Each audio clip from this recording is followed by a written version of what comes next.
when I did the podcast with you all, I was telling you, probably the most impactful interview I've done in my career.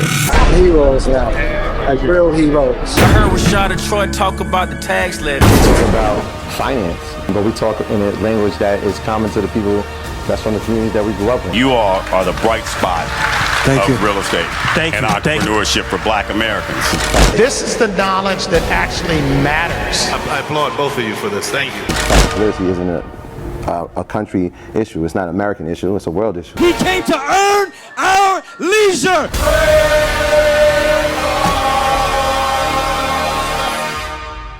Welcome back. Special episode. This is Atlanta. The lighting is great, isn't it? Yeah. We back in the Mecca. It's that time. We got a special guest today. We know him as Chocolate. The world knows him as Chocolate. The world does know him as Chocolate. His name. You want to say his name? Well, Kwaku. We shared the first. Kwaku. We got the first name correct. Yeah, you did. That means born on Wednesday. I'm a born on Wednesday baby as well. Yeah, so I felt the connection. Brothers. Yeah, we do. Bediako. So I mean, yes, Bediako, but it's Bediako. Bediako. Yeah, which literally means came to fight. So I'm a warrior. Ah. Yeah. And then Oduro. Yes, Oduro. Kwaku Bediako Oduro. Oduro, yes. The Oduro is... That's my dad's name. Dad's name. Yeah, so Kwaku is my born day. Yeah. That's like my nature day. Yeah. Bediako is my soul, who I am. Warrior. A fighter that never quits. Yeah. And Oduro is my nurture. Ah. Yeah. So, okay. Welcome, my brother. So, all right. Well, first and foremost, thank you for joining us. Appreciate it. I appreciate it. And listen, it feels always great to come back to Atlanta. And, now it just feels surreal. Love it. And so, all right. So, for full context here, Chocolate's from Ghana, which I just found out you was actually born and raised in Nigeria. Yeah. But lives in Ghana. So when you obviously, if you've been following Earn Your Leisure, we've been doing a lot of traveling and work on the continent. And Ghana is like the primary hub of where we've been going. Shout out to Kwame, shout out to Alvin, shout out to our whole team out there. So what he does is he's like the fashion god when it comes to all things West Africa garments. So when you see us in the caftans, that's kind of what Troy is wearing right now. I'm wearing chocolate. Chocolate on chocolate. On chocolate. Yeah. Most of the stuff that you see us wearing over there comes via him. He's had clients in the past like Steve Harvey. Who else? There's a whole host. Michael B. Jordan. Michael B. Jordan and the family, Mr. Jordan. The list goes on and on and on. Jamie Foxx. We currently clothe over 40 presidents now. Wow. And prime ministers as well. But the list goes on and on. I think it's not just about the celebrities and public figures that we clothe. It just goes a long way to just tell the world, that just validate the work, validate the brand. But, we're very, very excited to work with everyone who understands what being different means and subscribes to a global vision of where Africa has always been. And now we get the chance to fuse in high-level Afrocentric type wear with high fashion. Yeah. Did the fashion show at Invest Fest. Legendary. First time we've ever done that. Boom.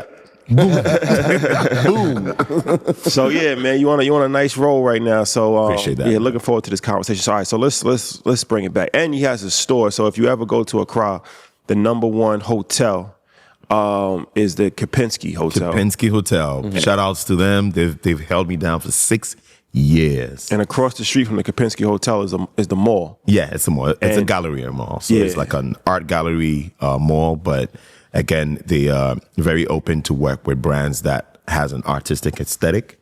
And we fitted right into that. And, it's just a beautiful store. We have a full-blown runway. So, come pick up some clothes and do the catwalk for us. That's a fact. That's a fact. All right, so we're going to have this cross-continental conversation. First, how does this start, right? Like, how does this start? I mean, I feel like the whole continent of Africa right now is super popular. Everybody's, into the Afro beats and the fashion and all that, but that wasn't always the case. So you growing up, what put that seed in your head to be like, okay, I'm going to be a designer, not just for where I live, but I want to spread it out all over the world? Well, it's been a journey, man. It's been a journey. My parents are professors. My dad is a professor in plant pathology, and my mom is a professor in botany. Every member of my family read science, including me, and so from biochemists to a molecular biologist to a stem cell researcher to a nurse, now turned public health person. Then to me that read tech, IT, and archaeology before I moved into fashion. But, let's again go back to, back in the day when I felt like my design power started when I was born. I used to design cartoon characters, used to design buildings, like buildings like this is me. Used to design cars, grills. Move up a little bit. Okay. Used to design car grills, the dashboards, gears, and also the signs that I read also helped me sort of add that sort of scientific touch to the design. Like, can you picture an idea of having a clutch system powered by your hands on your steering wheel? So literally you get a half clutch when you're edging close to the wheel. And so you design a wheel like a steering wheel to go with that. Mm-hmm. So I've always been a good blend of my nature and my nurture, which is being born with a creative edge, but being also nurtured from a science, community, pretty much, yeah. I get the chance to look at things from a different perspective. Now, it's very interesting looking at the rise of the different facets of culture. And today, I'm just really excited with music as one sector, but its ability to feed into the different branches: food, storytelling, movies, fashion, and so on and so forth. Yeah, so it's all very interesting to see how they all feed into each other. Now, although I was going about my schedule, which was to design buildings or to write poems, I used to rap. So rap lyrics to songs, come up with storylines. When I was in university, I finished uni back in 2009. And back in the day, I wrote about 3 different movie scripts. I had this constant edge and felt like I was going to make it to Hollywood. I don't know why I thought about that. But anyways, my pathway was Hollywood 2012. Because again, I felt like I was so much filled with creative energy that was backed by a lot of a cultural push, just filled with many ideas, right? You said your nature versus your nurture, right? Right. Mm-hmm. And so I'm listening to it, having parents who are in the education field. Mm-hmm. I'm sure there's certain expectations that they have for their children. Totally. You have this creative gene. Yeah. This sounds like a clash. So like as you're realizing like this is my gift, like to expressing myself, whether it's through lyrics or it's through fashion.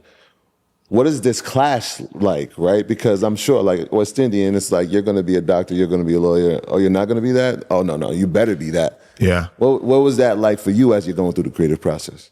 Well, it was beautiful, man. It was beautiful. I've never kicked down. I'm a stubborn guy, man. Like there was a reason why they conferred the name Bediako to me, right? And I think that my parents really got to understand what it meant after a while. It wasn't easy, clearly. I slept out of the house so many times. I was cut off stipends so many times. I remember when I started chocolate, at that time I used to have a 9-to-5 in marketing communication. So afterwards, I now go almost another hour and a half to where the store used to be. And I recall not having any money. And then, you will work till about 6, 7. You have extra work to do about till 10. So by the time you want to jump on public transport to get to where you're going, the cars are done, like they're done for the day. So you got to walk all the way till you're able to get something. Mm-hmm. And because you've been cut off and you're trying to also hustle, you don't have the means of jumping in a taxi or a cab or Uber or whatever. So there are times I recall walking a good 2 hours, 3 hours after work to get to my destination.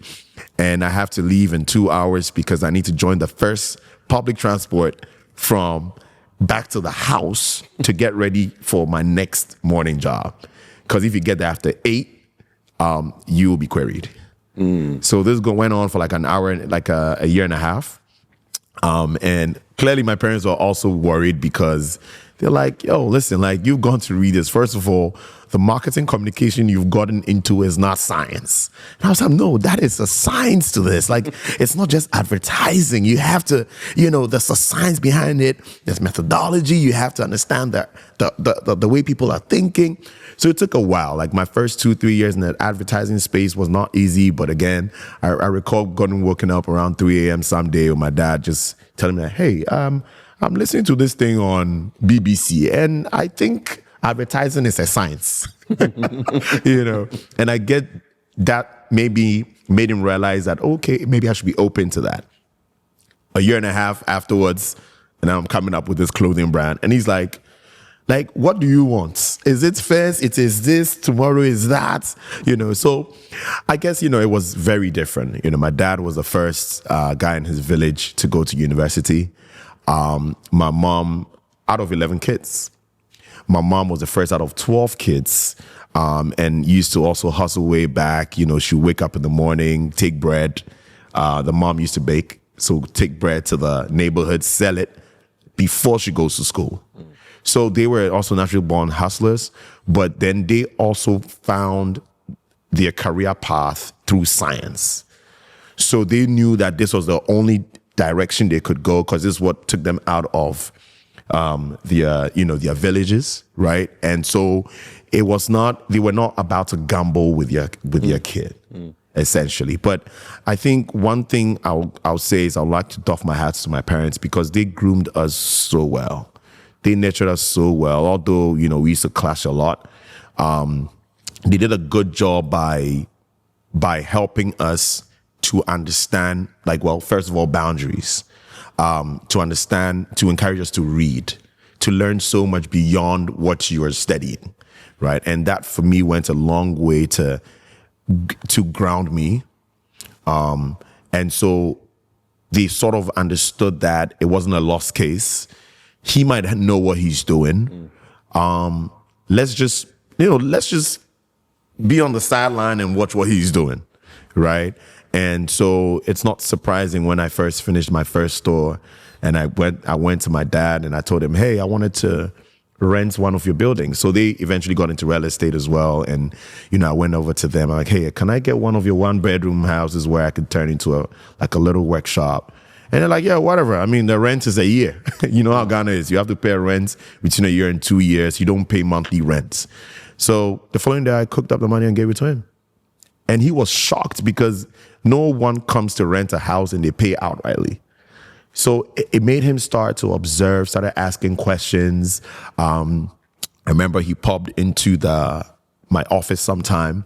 He had gone to a friend's 70th birthday, and he was rocking chocolate. And when he got there, the celebrant, the 70-year-old guy, was rocking chocolate.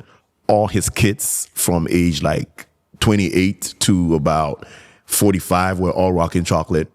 Very big individuals wearing chocolate at the party. So he comes and he's like, Kwaku, what are you, I just left this party and it looks like everybody is wearing chocolate. Like, what are you doing? What are you doing? So I started explaining to him, hey, you know what?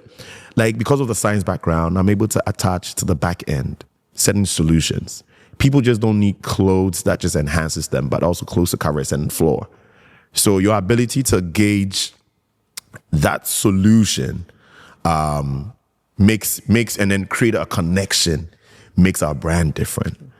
And then he was like, okay, so are you saying that you also, so it's like you fish out defects and diseases in people's wardrobe? Okay, then let's call it fashion pathology. And I think since that day, my dad started becoming very open to the idea of what I was doing. Started seeing a ton of celebrities come to the house, because I started off in his house. And, let's just say 2015, 2016, we got profiled on CNN. And I remember he got calls from his friends, his cousins, his work colleagues. And I'm like, I think we saw someone like KB on CNN.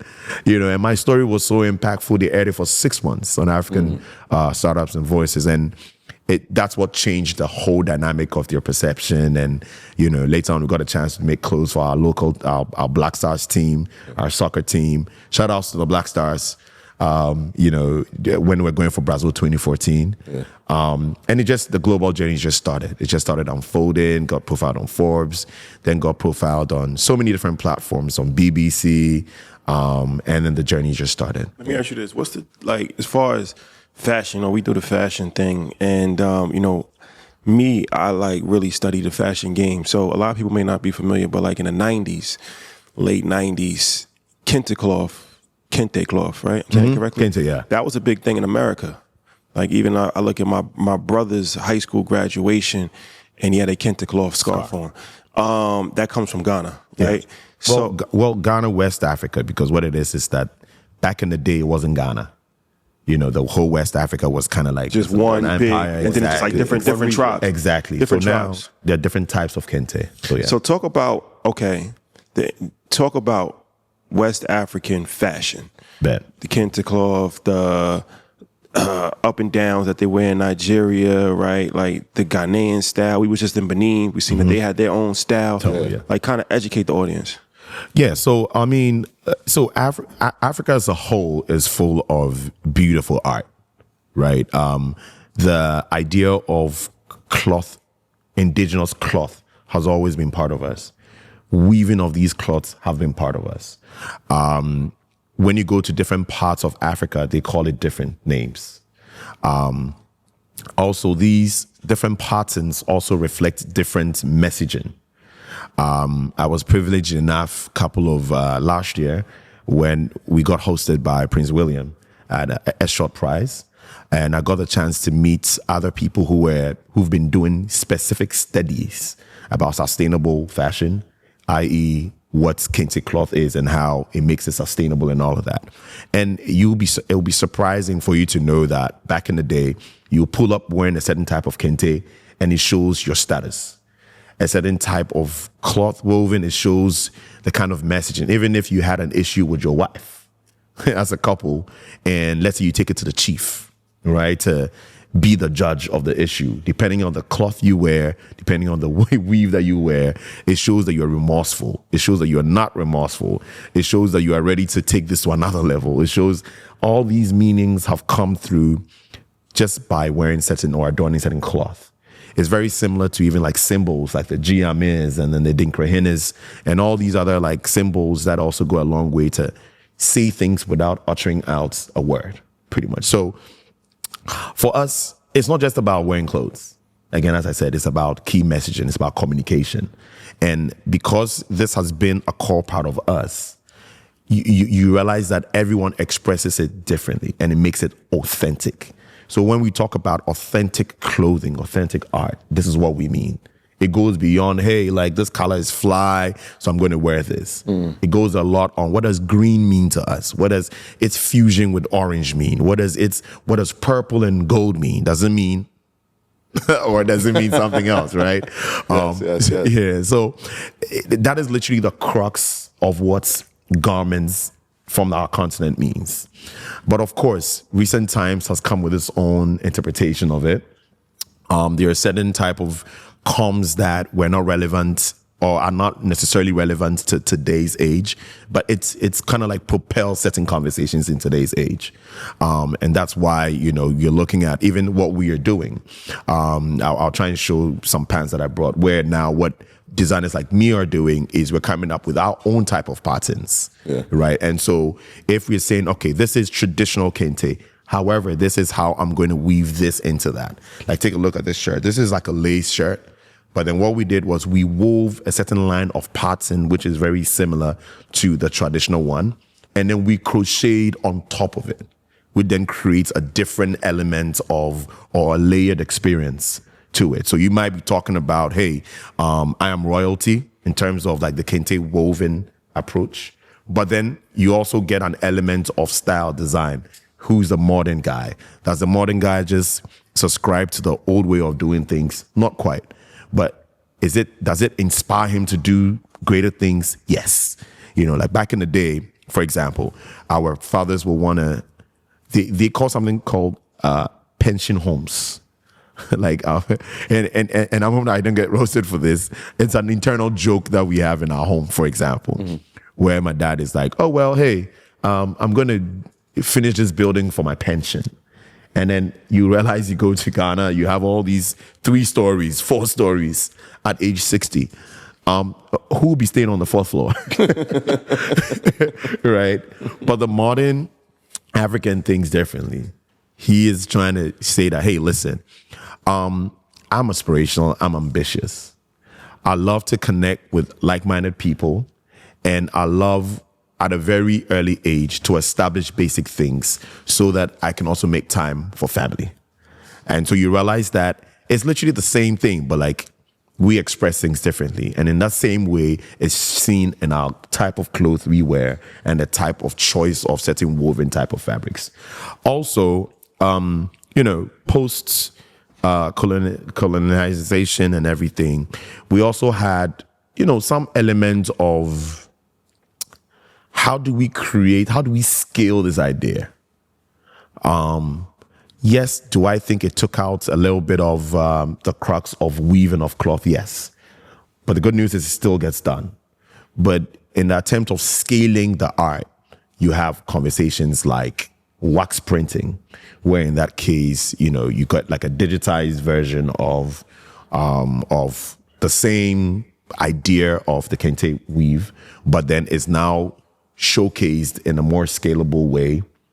And then, to aid distribution, to aid other people also tap into the art. And that's how come today you see the likes of companies like Vlisco, Woodin that we actually work with. We're just about dropping a collab, first time in history, in 4 African countries: Benin, Cote d'Ivoire, Togo, and Ghana. Just to give you just like a surface conversation, that's the bigger look of the fabric itself and how in modern day it's being scaled on one level for, let's say, affordable luxury lines, and how for high fashion it still remains as woven. Yeah. As I'm hearing you talk, and the more we have conversations, I hear the science, right? Like I'm listening to the fashion pathologist in you. It's interesting, right? Because we had a conversation the other day, and I know we're talking about West African fashion, but the impact that American fashion had on you, right? Like as we were even discussing this, we were talking about the 90s, and that's the era. When you talked about the 90s, I'm like, oh, we grew up in the same era, right? Yeah. It was like, I could never get the Sean John velour. Right? Yeah. And I'm just like, I loved it. Like that was a thing for us. Yeah, totally. But the fact that you incorporated the velour into your fashion now talks about that scaling, that modernization, that science pathology. Talk about the influence that America had on your design, totally, and how it's incorporated into the stuff now. Yeah. No, I mean, definitely. I think my connection with America started way back. I mean, my dad schooled in Tucson and lectured in both University of Arizona and University of California. My mom schooled in Canada. Right, they met even at a very early age, 3, 4. I think we might have come here for a few months before we went back to Nigeria, where I was born. There are elements that these things play in the heads of creatives, right? Fast forward back in high school, when velours became a thing. Like we were deep. As I said, I used to rap. So I used to dance, I used to rap. And so the hip hop culture was embedded in my blood, right? And obviously you had music like hip live, Afro beats, also tapping into like a good fusion of taking beats from here, tapping back into where the original hip hop beats are from. Like all these things there's been a cross-cultural diffusion of all of this, right? So for a creative like me, going to parties and looking a certain type of way was my goal.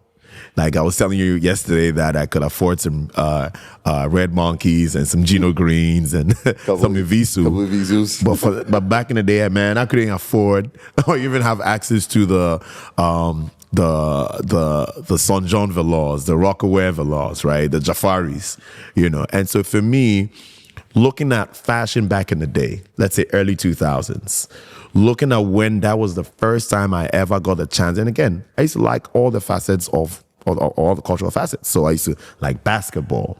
I used to like the movies. You used to love food, right? But then you take a look at the culture back then. You go, like you watch NBA games from the screen, and then you're seeing hip-hop artists at these basketball games. You're looking at all the food elements being incorporated. You're looking at all these fashion elements that were incorporated.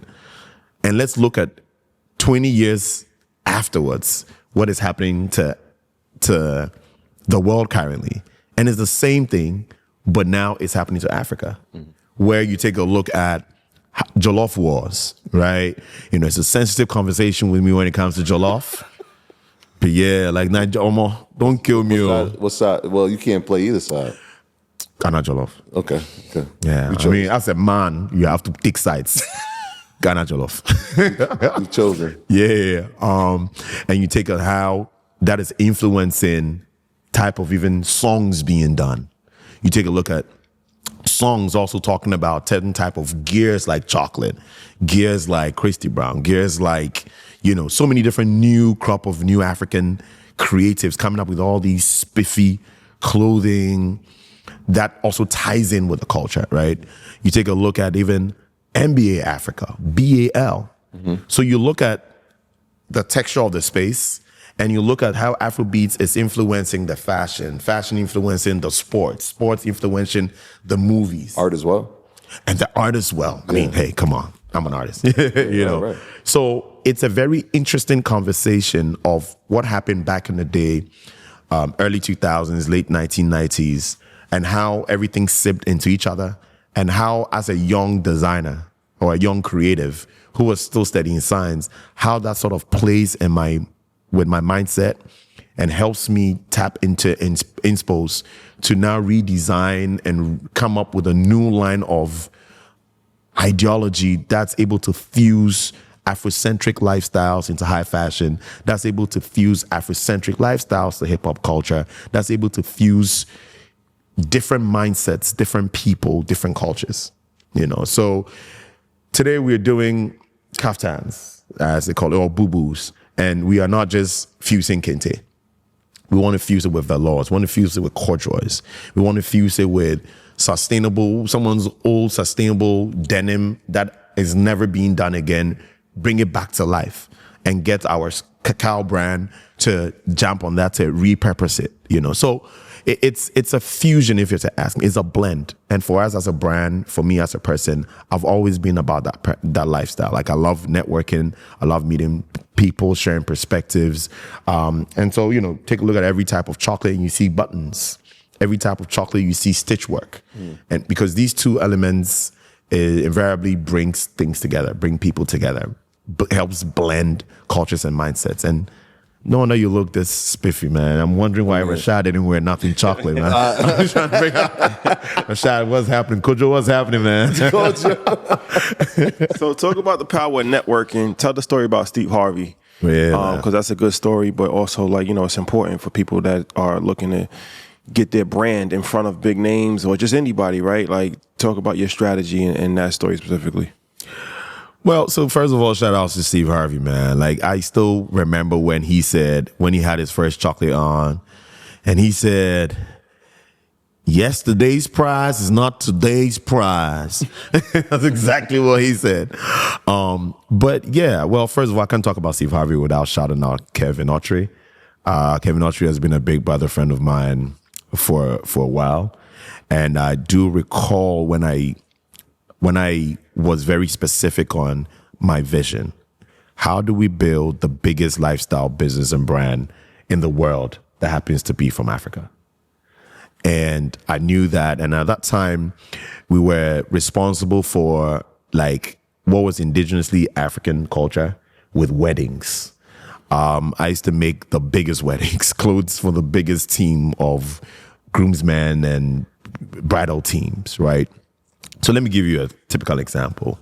When people are getting married here, you see like maybe 5 groomsmen, 6 bridesmaids.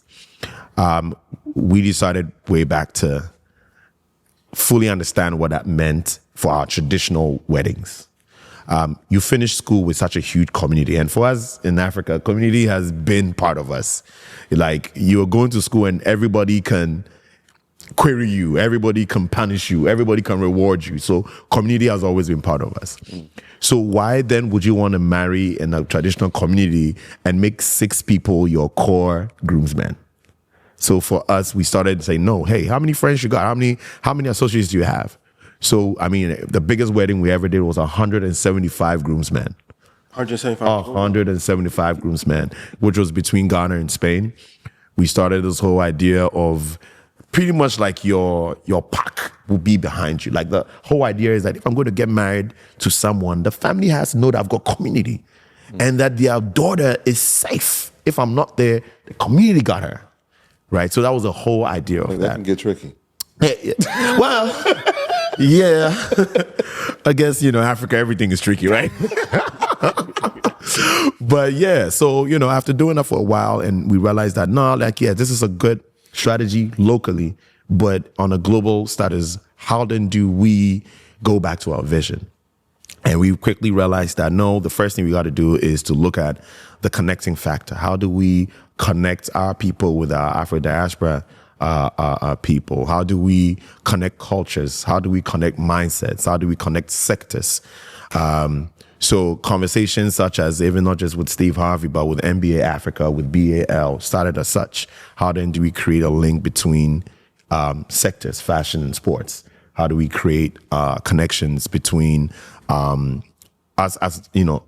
from back in slave trade, post-slave trade? How do we turn that energy back into power? And then how do we work together, to form bigger businesses and bigger fronts? So that then started that front started with Boris Kujo. We met in London, and then we got a chance to, he was coming to Ghana at that time to start the whole year of return.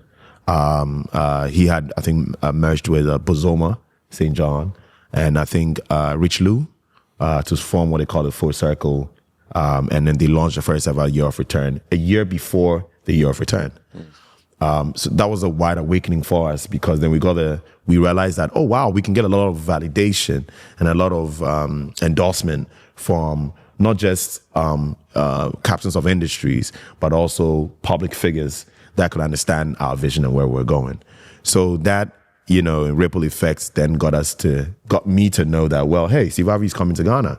So I'm sitting there, I'm like, yo, listen, I got to make clothes. And this is the thing that I've been blessed with.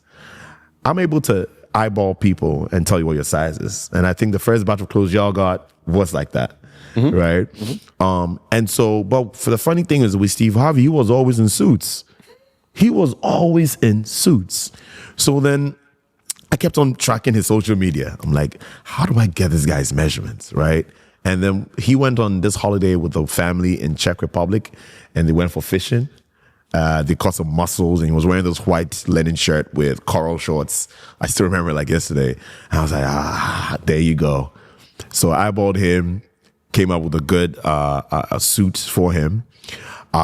He came to Ghana, tapped in with Kevin, met him in his office.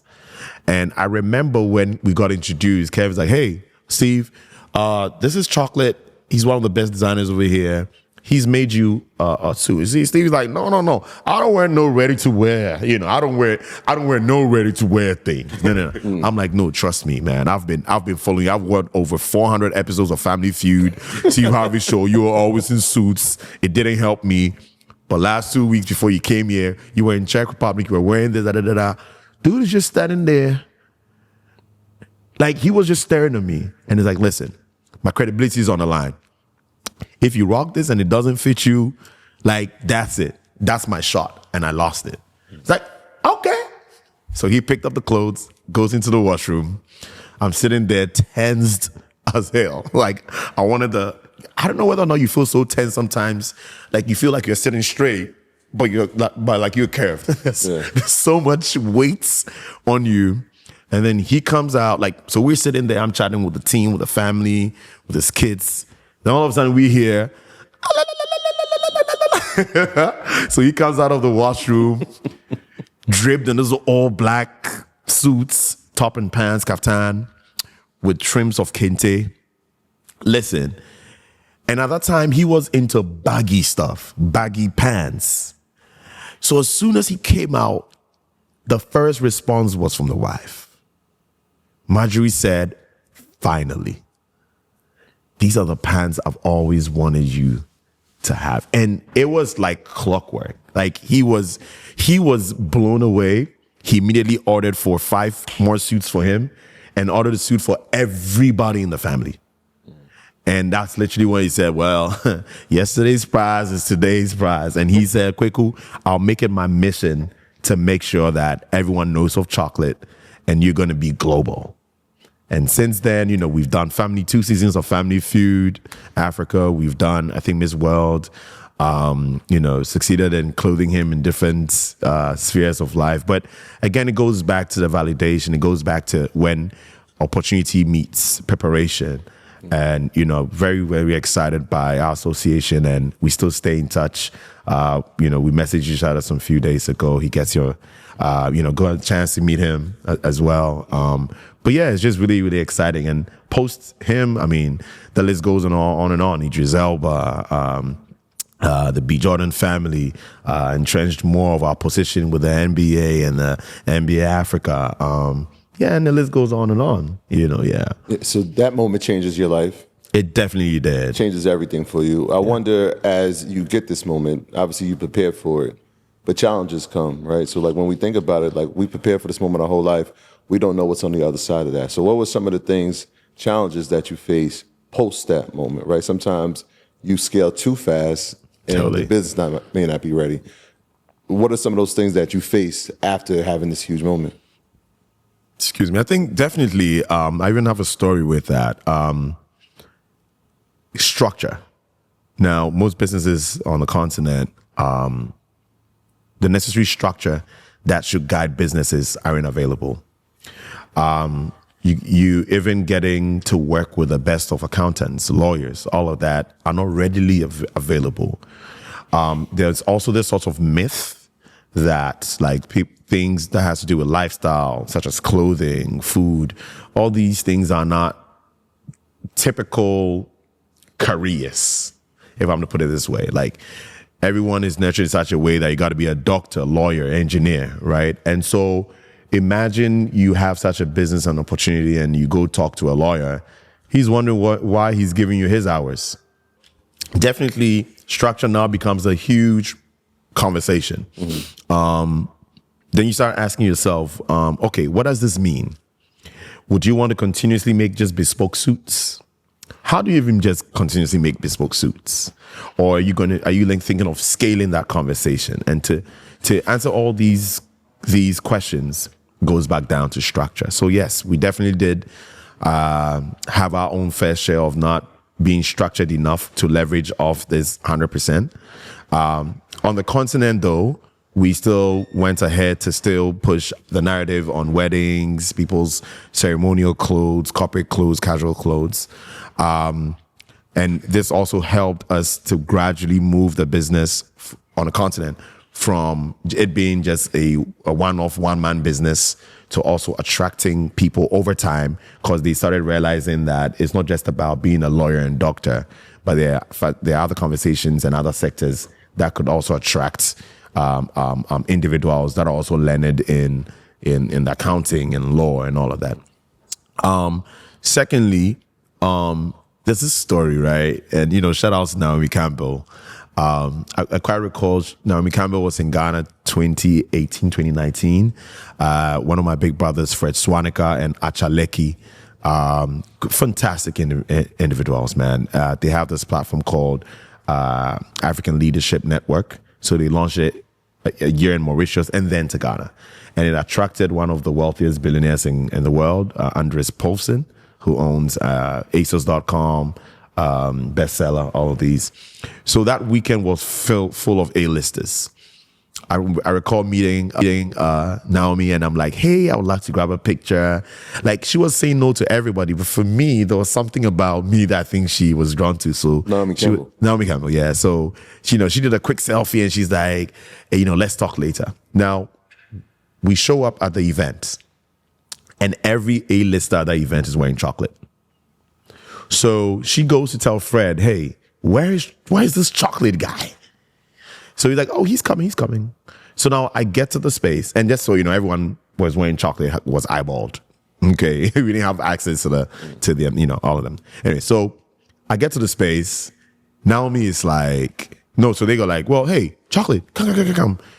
Have you met Naomi Campbell before? Naomi's like, wait, we met earlier today. So we laughed it off, and he's like, yo, Kwaku, I want this, that. She wanted everything everybody was wearing. What did the stubborn Kwaku go and do? I went back to my workshop and decided to be, what's the word? I decided to be like, I'm the know-it-all. Started doing some things, and went to meet her. She was so excited. Like, she was calling Kwaku, when is my clothes come? Like, she was so excited. Now I get to her. The clothes get to her. She gives it back to the people like, this is not for her. Before it clicks her that, wait, is this what you made for me? Listen, it was one of my biggest regrets and there are two elements here. We got to be very, very careful when you want to scale. Organic growth is very, very important. People are so quick to want to get mileage, eyeballs, but their back end ain't ready. 2, you also need to know that you don't know it all. You learn on the job. You never think that, hey, I've got into this status, I'm doing all these businesses with all these big A-listers, and so I know it all. And so these two things it was a learning curve for me with Naomi. I mean, we still got a chance to finish up another outfit for her. And, it's been a while since I met her, but like, at least we did solve that issue. But for any other person, I guess it would have been a blow, because some opportunities just don't come like that. They don't come like that. We need to. You wanted to do, you took creative design to do what you wanted to do, not what she wanted. What she wanted. And she was disappointed in that. She was definitely disappointed with that. And, I know that, like, I'm a through and through creative. I do love the idea that I'm able to come up with certain ideas. I love it when clients, and I love it when individual goes, hey, Kwaku, do you know what? Tweak this for me, all of that. Or, hey, come up with something beautiful. I love it. But again, it's not every single time that you meet people that are going to be comfortable with certain line of design palettes. We need to, and this is a creative conversation. We need to understand who our client audience is. We need to understand who the client is. So at the end of the day, even if we are given the power to design, we just don't go imposing certain type of ideologies and certain type of looks on that individual, especially when it's not who they are. Well, that goes back to it's a business conversation, because that happens all the time in business, where the customer asks for one thing and then you give them something else. It could be content. They might not even verbally say it, but they could like show it by like they're watching this type of content, and then you, as a content creator, you want to make another type of content. Or it could be let's say like we have an event, right? If it's a speaker or whatever, like, bottom line is this: you have to listen to the audience, but it is a thin line, because you also have to drive the audience also. Totally. Right? Like you can't balance. You can't get held hostage by the audience. That happens in music all the time, right? Like you look at somebody like Nas. For 30 years, they wanted him to make his first album.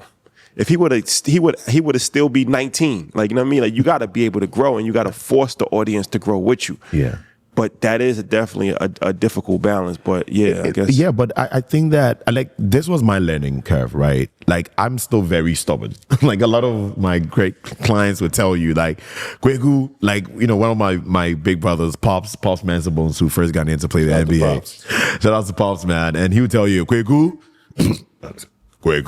listen, I want this look. That's pretty good. that's really good.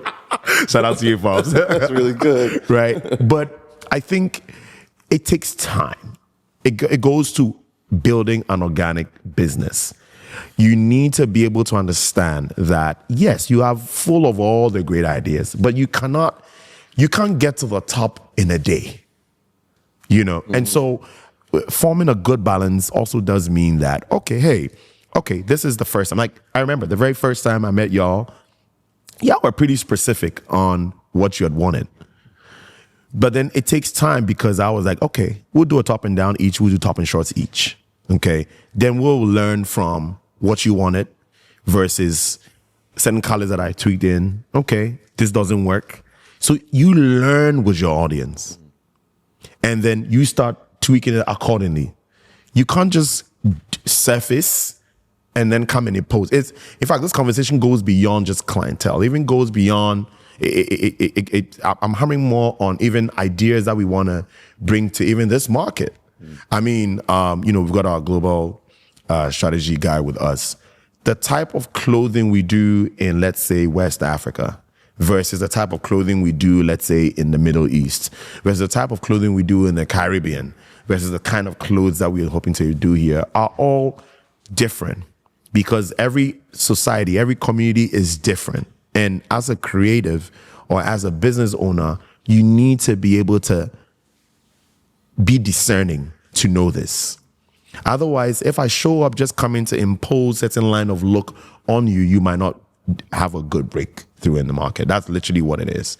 So I'm very, very sensitive when it comes to these conversations. My greatest goal, which we've started doing, is to have creative teams in all these different markets. Because what happens is that you are able to now tap into the soul of people. And so when they look at the clothing, they don't know what it is. It might not necessarily be what they will go in for. I get this all the time. Wow, I would have never picked brown. Oh, wow, I never knew that like this looks nice on me. Why? Because it carries essence and spirits of who they are as a people, blended with ideas and perspectives from a different place that now they start getting comfortable with. Mm. Yeah. So you had that moment, and then we talk about the power relationships. Right. I think since we've met, we've seen you with this bag. Talk about the shout out to BAL, man. Shout out to BAL. Talk about the influence in basketball, the partnership with the NBA, how that all came about, and what are the dynamics of the relationship? No, I mean, it's amazing. I think for years, I've always been a big fan of basketball. Like, I've not been the best of players, but self-awareness is important. Yeah, exactly. Exactly. I mean, now I'm about the business, and so it was very interesting to me, again, knowing that, hey, we want to build the largest lifestyle business in the world that happens to be from Africa. And so conversations and networking, hey, who's in the NBA? Who do I know? Who do I liaise with? Who do I vibe with? Especially after we made clothes for our Black Stars 2014 and soccer, right? So 2015, 2016, I got a chance to meet Pops. He came to Ghana for the first time after a long time, and I met him, Luol Deng, Chris Bosch, a couple of the guys that came to Ghana, and I was really excited because I ended up making clothes for them. And back in the day, I used to also make shoes, so I made shoes for them with size 50 and size 51s. First time we ever made shoes like that, right? And so I started getting more insightful about that space. Fast forward to Black Panther, and there was so many different parties and events that were hosted in collaboration with Black Panther. And we'll get a lot of requests for certain looks and drips for these parties.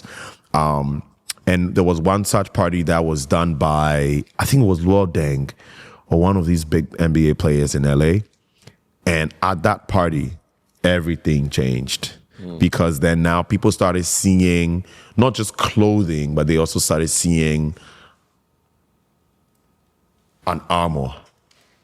So you have the story of Black Panther, with maybe fiction, but also speaks to the reality on the ground in Africa and how that empowers us as a community, and having the clothes as a tangible element of what that key messaging will be. So anyways, long story short is a lot of people fell in love with that, the looks and the drips. So then we built much stronger relationships. And then I quite remember 2020, when the launch of NBA Africa with Baal was happening, I got the chance to be in Chicago and witnessed it. At that point, I still didn't understand what the bigger conversation was. In my mind, I'm like, hey, you know what? I want to make clothes for everybody who's a top executive in basketball, in NBA, all of that. Also, there was a little bit of, our former president, your former president, Barack Obama, is a key pillar in NBA Africa, in Baal. So I also had an idea that, you know what, I want to make clothes for Obama too, plus he's left-handed, So it was all the elements that was getting me really excited with the NBA Africa back in the day.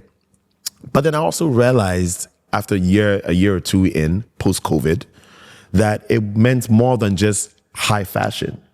There was a great space for off-court, off-pitch merch. And obviously, a lot of people know our brand. And so having key conversations like this, and in a space and in the business model of BAL, which is to empower the community within that same direction, or in that same direction, we then spotted a gap, which is, okay, hey, there are no brands that are doing merch for the league. And so we got into conversations, looked into it. It was not a model we were doing because we do high fashion, but we got so inspired, got challenged. There was an initial brand I started a little bit as outside chocolate, which was called Chocolate Urban. It was called Urban, but it was still affiliated to chocolate. But back in the day, people still didn't see what I was trying to do, so we just still made it as part of chocolate.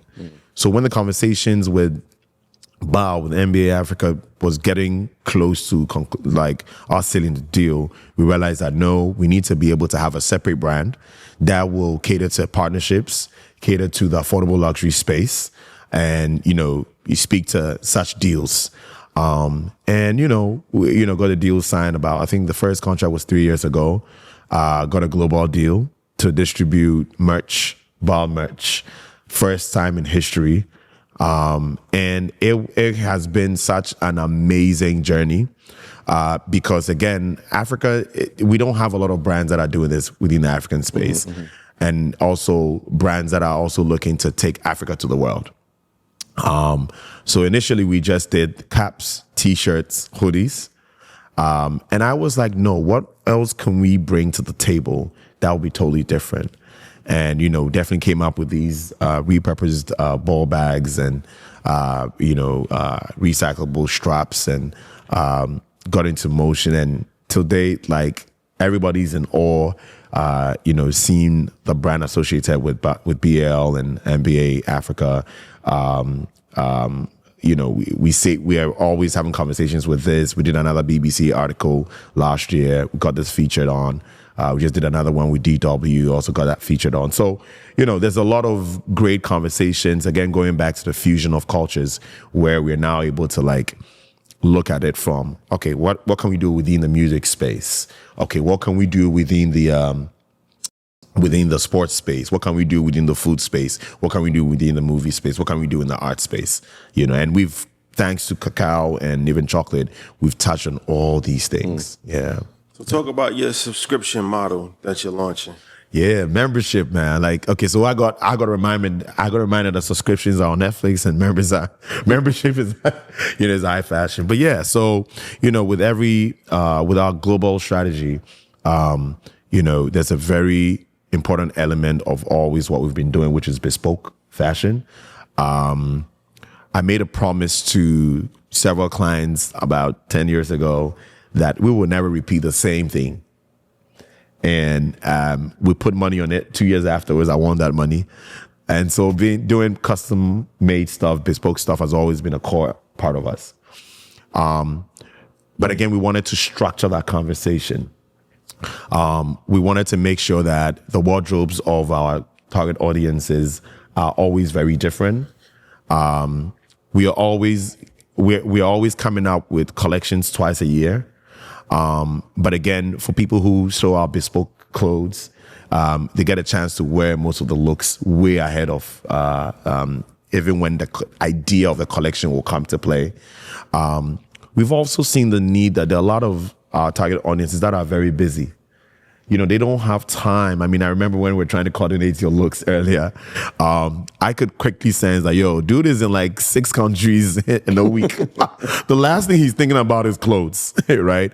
But with everywhere you show up, you want to look a certain type of way, be it a casual meetup, ceremonial meetup, corporate meetup.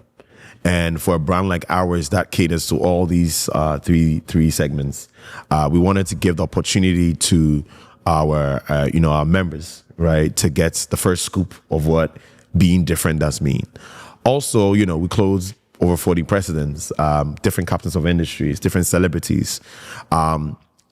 My power of networking has gotten me here, and there's so many different examples I've given with shows we've done back in Ghana, shows we've done in Senegal, shows we've done in the Caribbean, that brings people together. And we feel like we're building an ecosystem of and community of like-minded people.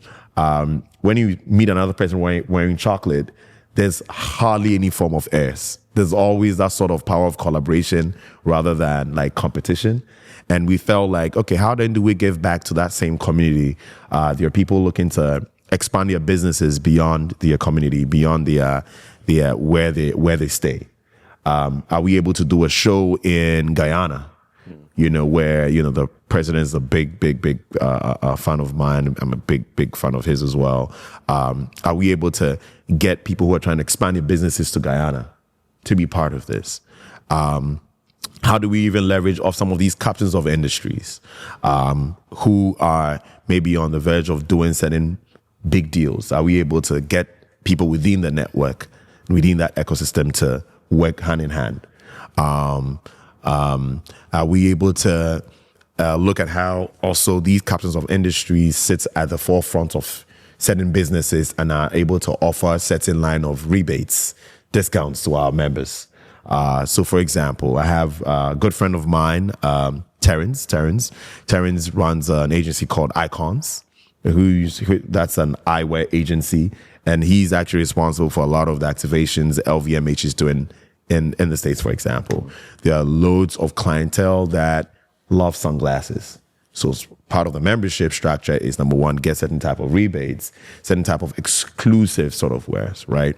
Also back on the continent, we have several collaboration deals with Woodin, we mentioned earlier, with one of my good friends, Caveman. Caveman makes amazing watches.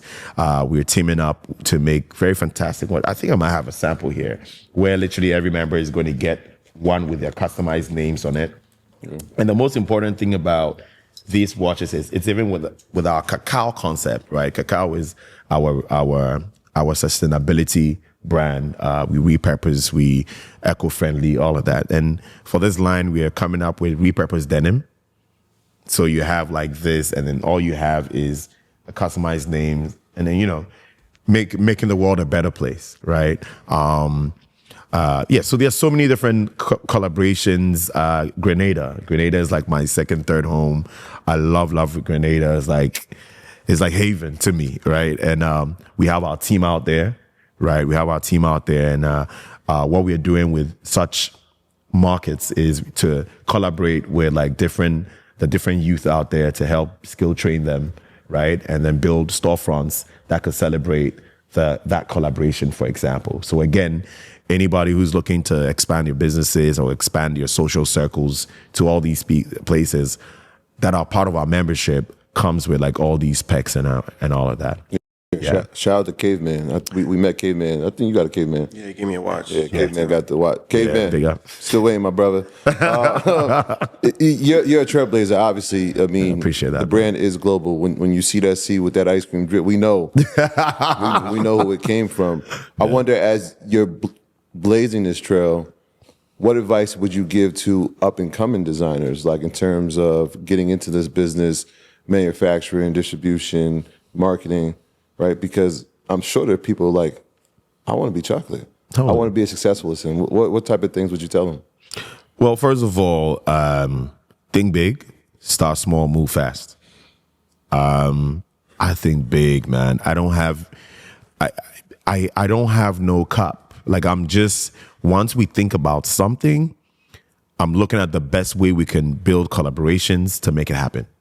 So think big, start small, move fast. We need to develop the concept of collaboration. They said if you want to move fast, you go alone. But if you want to go further, you work, or you build a team, or you work hand in hand. So again, that's going to be my second advice. And thirdly, let's not think that things just happen. We need to be intentional. I think one of the podcasts I was listening to, and I could so relate to it, successful people just don't get up and become successful. We need to be able to plan and learn how to plan. I, for one, I've learned the hard way of, I've always been a planner. I started playing chess when I was 5. So I've always had a very, a certain type of mindset. But I realized that learning to plan has helped catapult my business from not just being a local business in Ghana, but a major frontier and within Africa, and is really helping to support this global expansion. Yeah, and so, I mean, these are the 3 things. Think big, start small, move fast, the power of collaboration, and then learning to plan. Yeah. Chocolate, my brother, man, always a pleasure. Tell the people how they can follow you, the website for the membership and all that. Yeah, so, I mean, currently we are redeveloping our website. It's chocolateclothesglobal.com, but we're redeveloping it to have a new aesthetic. We launched that in October. But definitely Instagram is one of our major plays. We have a lot of vibes out there, where, you know, we get a chance to tag people who rock our stuff, our stories, all of that. And then we're also building an app that should probably be ready by next year. And hopefully with that app, I just don't need to eyeball you, you know. You should probably just take a picture and I'll know your size. Please take that headache from me. But yeah, and also quite exciting, we have our team on the ground as well, that are going to be, and that's we're building the major structures for the Americas and any other parts of our global expansion. We're going to also be communicating that. We have newsletters. We have, we've got so many different ways of that we're going to be communicating from now to December on how people can stay in touch and everything. But yeah, let's just make sure your wardrobes are like looking spiffy. I mean, you can tell them how you're feeling now. Yo, I'm feeling great. I mean, these fabrics feel great. Like I said, it's interesting because out of the colors that I've told you before, right, I've never gone with brown chocolate. Yeah. And so it's great. And if you're looking at this and you're admiring it, as you should be, this is a one-of-one. And so you got to get your own. You got to hit Chocolate up and you got to figure out what the design is for you, man. Totally. He did this one off the cuff, and again, you did eyeball it. Yeah. Right? 'Cause we were playing phone tag for a while, and I was like, oh, you made something?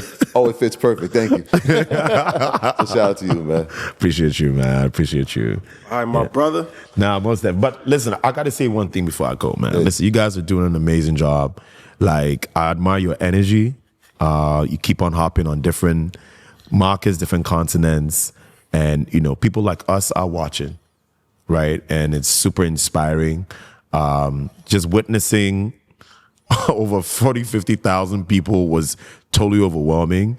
And, you know, my brother partner, Foster, was saying that, well, the only people who can command this is a church. I bet y'all a movement, and, you know, big ups and big shout outs to you. And I can also say shout out to you without saying big shout outs to Alvin. Man, he's been like my silent pace setter as well.